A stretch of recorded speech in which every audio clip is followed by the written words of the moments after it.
కరెక్ట్గా కూర్చోబెట్టి 1వ తారీఖు జీతాలు రావు, 7కో 8కో వస్తే స్కూల్ నుంచి పంపించేసేవాళ్ళు నన్ను. అవి కూడా చాలా సందర్భాలు జరిగినాయి. నా కష్టాలు తెలియదని చెప్పకండి ఎవరు, నా కష్టాలు తెలుసు.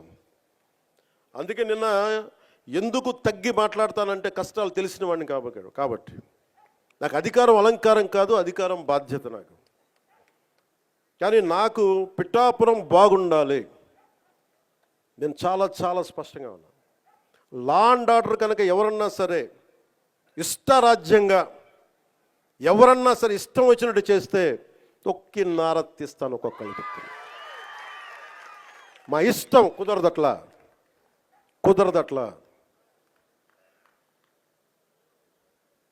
ఇది చాలా చాలా జాగ్రత్తగా ఉండాలి. ఇది నేను తెగించి వచ్చాను రాజకీయాల్లో, గుర్తుపెట్టుకోండి. గుండాలకి చంపేస్తానంటారు నన్ను. మొన్న అడవుల్లోకి వెళ్ళాలంటే నక్సలైట్లు మందు పాత్రలు పెడతారంటే పెడితే పెట్టండి, పేలిపోతాను, కానీ నేను ఆపను నడక. అంత తెగించున్నాను, నేను గుర్తుపెట్టుకో. ఎందుకంటే నేను అభివృద్ధి కావాలి. పోలీస్ వ్యవస్థ ఏం చెప్తారు, సార్ అక్కడ వెళ్తే మీరు మందు పాత్రలు ఉంటాయి, ఇబ్బంది పెడతారు, భయపెడతారు. భయపడేవాడిని రాజకీయాల్లోకి రాకూడదు. మంచి చేయాలని వచ్చింది, నాకు భయం లేదు. నాకు అంటే ఇంత తెగించిన వాడిని ఆకు రౌడీలు కానీ చిల్లర వేషాలు వేసేవాళ్ళు కానీ నేను భయపడతానా? అందుకని చాలా జాగ్రత్తగా ఆలోచించి అందరూ దయచేసి మసలండి. ఎందుకంటే నేను తెగించానంటే మటుకు ఇంకెవరు తెగించరు, అంత పిచ్చగా తెగిస్తాను నేను. ఎందుకంటే నేను నిన్న ఎందుకు క్షమాపణ చెప్పాలి, ఎందుకు క్షమాపణ చెప్పాలి? నేను బాధ్యత అడిగాను, మీ ఓట్లు అడిగాను నేను. తిరుమల నాకు డైరెక్ట్గా నాకు సంబంధం లేకపోవచ్చు, కానీ నేను దాంట్లో భాగస్వామ్యం. ప్రభుత్వంలో మీరు నారా చంద్రబాబు గారు గెలవకపోయినా, నేను గెలవకపోయినా, 164 మంది ఎమ్మెల్యేలు గెలవకపోయినా టీటీడీ బోర్డు ఎక్కడి నుంచి వస్తుంది? చైర్మన్ ఎలా నియమితం అవుతాడు? ఆయన ఈఓ ఎలా నియమితం అవుతారు? ఈఓ ఎలా నియమితులు అవుతారు? మేము గెలిస్తేనే మీరు, అది ఎక్కడి నుంచి వచ్చింది మా గెలుపు? మీరిస్తే.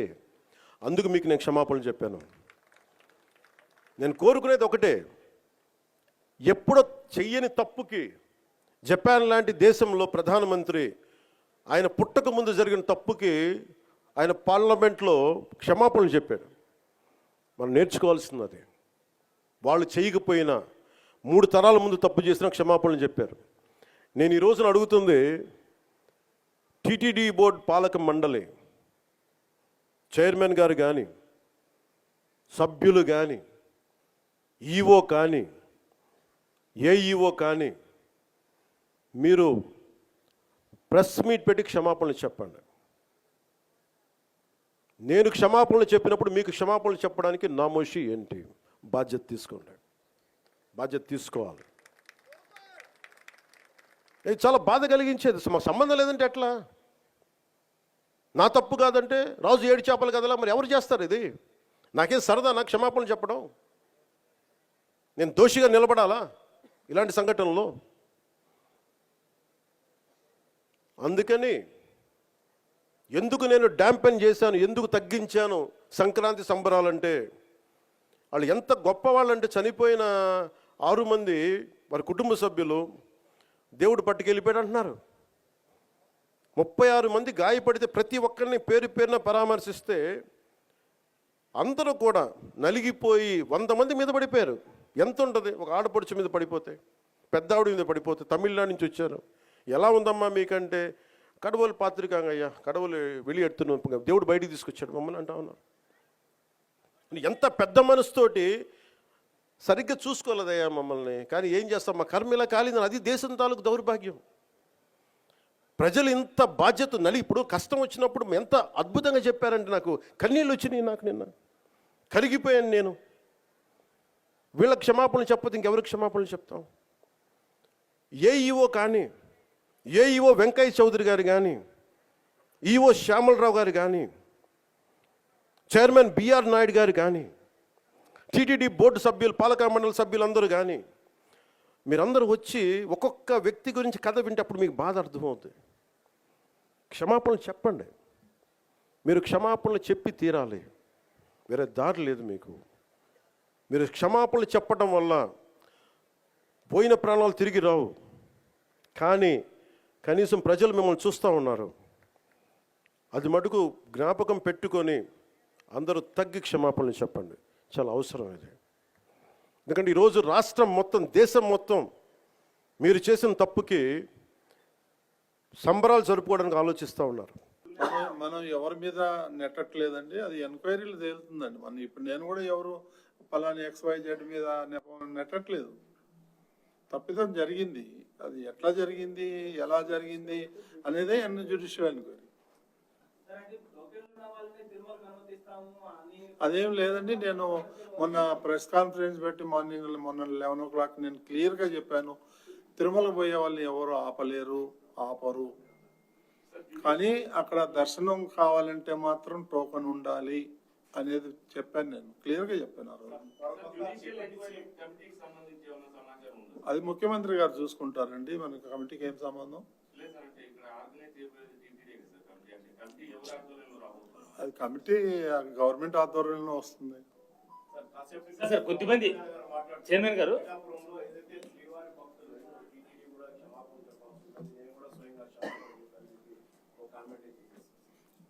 క్షమాపణ చెప్పడంలో తప్పులేదు.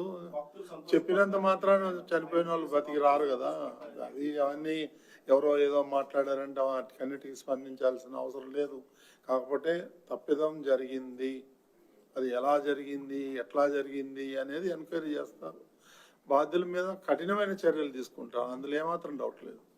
సార్ కొద్దిమంది బోర్డు మెంబర్లు టీటీడీ ఈఓలు కానీ లేదంటే అధికారులు కానీ రాసిన లేఖలు పరిగణలోకి తమకు తీసుకోలేదు. వైకుంఠ ఏకాదశి లాంటి పర్వదినాల్లో చేపట్టే కార్యక్రమాలకి బోర్డుని కన్సల్ట్ చేయలేదు అని చెప్పేసి, ఇది వాస్తవమా? ఏకపక్ష నిర్ణయాలే కారణం అది? ఏకపక్ష నిర్ణయం ఏం కాదండి. బోర్డుకి నాకు చెప్పారు, నాకు కొంతవరకు పవర్ పాయింట్ ప్రజెంటేషన్ కూడా ఇచ్చారు. నేను వచ్చి ఎమర్జెన్సీ మీటింగ్ కూడా పెట్టాను 2 సార్లు. అదే మీకు ప్రెస్లో కూడా చెప్పాను గతంలో. కొంతమంది బోర్డు మెంబర్లు చాలా స్పష్టమైన ఆరోపణలు చేస్తున్నది. నేను ముఖ్యమంత్రి కూడా ఫిర్యాదు చేశారు, బోర్డు సభ్యులను పరిగణలోకి తీసుకోలేదు ఇలాంటి ఈవెంట్ జరిగినప్పుడు, శుభకార్యం జరిగినప్పుడు అనేది. అలా ఏం లేదండి, అందరికి చెప్తున్నాం మేము. డిప్యూటీ సీఎం గారు కూడా అధికారుల మధ్య సమన్వయ లోపం నడిచిందని అదే ఎంక్వైరీ జరుగుతుంది కదా. మేము ఎట్లా చెప్తాం, రాబోయే రోజుల్లో ఎంక్వైరీ జరిగేటప్పుడు మేము ముందునే ఇట్లా జరిగింది అట్లా జరిగిందని చెప్తే ఇంక ఎంక్వైరీ ఎందుకు? సీరియస్గా ఇది సీరియస్గా ఉంది కాబట్టి మనం జ్యుడిషియల్ ఎంక్వైరీ చేసింది.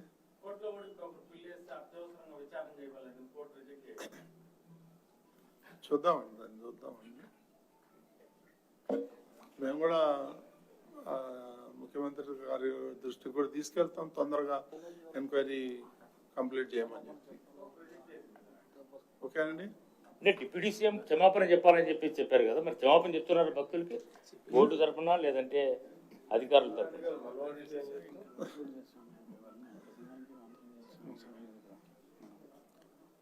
సరే అండి, థ్యాంక్ యూ అండి.